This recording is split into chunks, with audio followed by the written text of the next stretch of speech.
এই ভাই ভাই ভাই ভাই ভাই কি সমস্যা ভাই ভাই আপনার কি সমস্যা কি আপনি গাছপালা খাচ্ছেন কেন?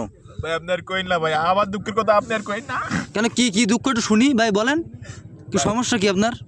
আপনি শুনতে চান? হ্যাঁ শুনতে চাই বলেন। তাহলে শোনেন, প্রতিদিন রাত্রের সময় ঘুমাতে গেলে আমার বউ কয় আমার গালে নাকি গন্ধ বেরোয়, গালে নাকি গন্ধ বেরোয়।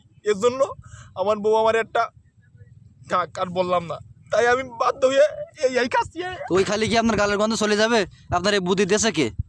ভাই আমি গরিব মানুষ, আমার বুদ্ধি দেবে কিনা, আমার সাথে তো কথাই কয় না। কি এর গরিব মানুষ দেখতে আপনার দেখতে হাতে ব্রেসলেট ঘড়ি সুন্দর প্যান্ট জামা চুলের কাটিং দেখতেছি হিরো আলমের মতো।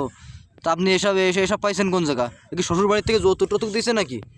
ভাই আপনি একদম ঠিক কথা কইছেন, যখন বিয়ে করছিলাম তখন দেখতে অনেকটা এরামই ছিলাম, কিন্তু বিয়ের পর আমার বউ আস্তে আস্তে আমার পাগল বানাই ফেলাইছে। এখন রাস্তাঘাটে এই গাছপালাগুলো খাইয়ে বেড়াই আমি, এই আর কিছু করার নাই ভাই আমার। তাই বলি এত পাগল হবেন যে আপনি আছে এই রাস্তার বসে গাছপালা খাইতেছেন? ভাই সব কথার এক কথা কি জানেন, আমার বউটার আমি মেলা ভালোবাসি, আমার বউর কোনো কথা আমি রাখতে পারি না। ভাই এভাবে কান্নাকাটি করেন না যে আপনি বুঝছেন, আপনি চলে যান ভাই, বাড়ি যান, চলেন বাড়ি যাই। ভাই আজ কান্নাকাটি করেন না ভাই।